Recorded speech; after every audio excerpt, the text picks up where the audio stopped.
Hey, what's up, you guys? Bloody Jacob to give you my thoughts on Love Lies Bleeding. Now, Love Lies Bleeding is one of those movies I knew I had to watch before the end of the year, before the end of December at the very latest. It's one I've heard, a fair bit of buzz about, at least within like the cinephile, film community.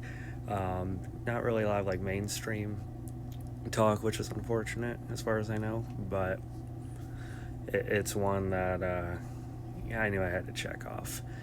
And it's basically about this woman, Lou, who runs a gym. She happens to cross paths with Jackie, played by Katie O'Brien, and they form a pretty deep bond, fairly quickly.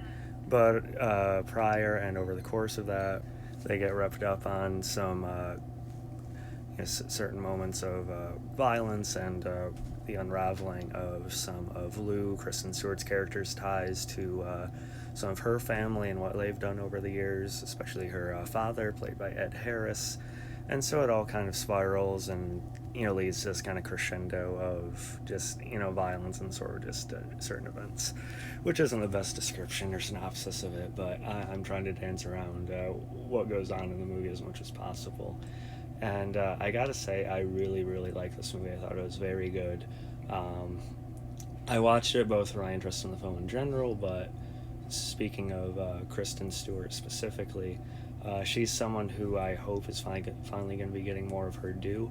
She has a little bit in recent years with films like Spencer and everything, but whenever I see her brought up on the internet, all I see is people complaining about her. It's like they don't know her career ever went past Twilight, and that's all they're basing it on.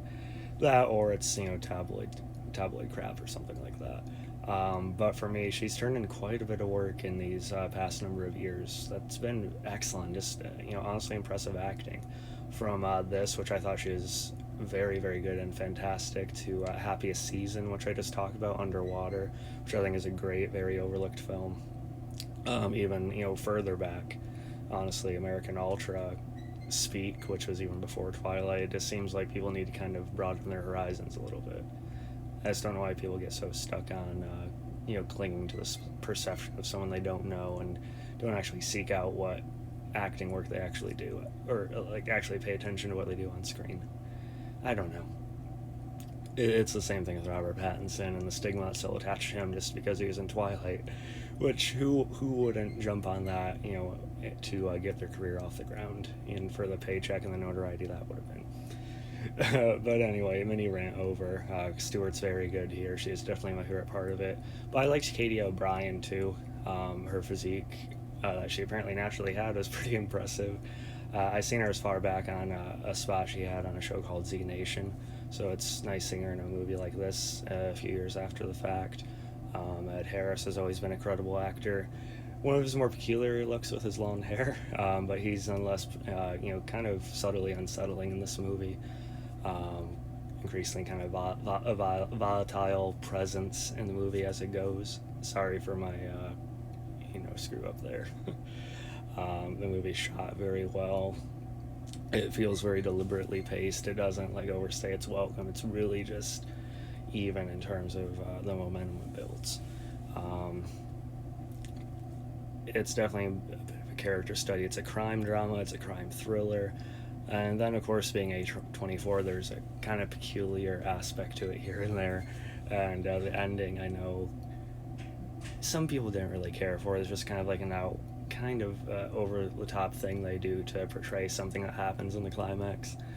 And I thought it was a little silly myself, honestly, but it didn't ruin the movie for me.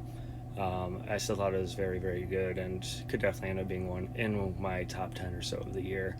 Yeah, don't sleep on this one. Buy it on physical media. But yeah, and I've seen some people talking about the sex scenes in this. Oh yeah, why do they have to show so much or whatever? They really didn't show all that much. And I can pretty much guarantee if it was just a dude and a chick, there really wouldn't be that kind of discourse over it. There is a discussion to be had over unnecessary sex scenes in movies and TV in general, and how there should be a reason for it when there is and such, unless you're doing like an erotic thriller or something like that.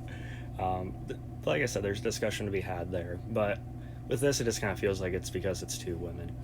I don't know. For me, it felt pretty natural for the relationship they were building in the film. And there's definitely still enough that they did there for the dynamic itself, besides the sex scenes, that didn't really take away or distract from anything for me. I don't know. But yeah, if I had to rate it, I'm probably giving it an A minus. I do think they could have maybe fleshed out Katie O'Brien's character Jackie a little bit more. There's a phone call she has at one point that's kind of you kind of find out a touch more about her. But I think they maybe could have expanded on her a bit prior to where the film starts. But that's just nitpicking. I again thought it was a very good movie. Check it out. Let me know what you thought about it. Follow me on TikTok, of course, Instagram, and Twitter.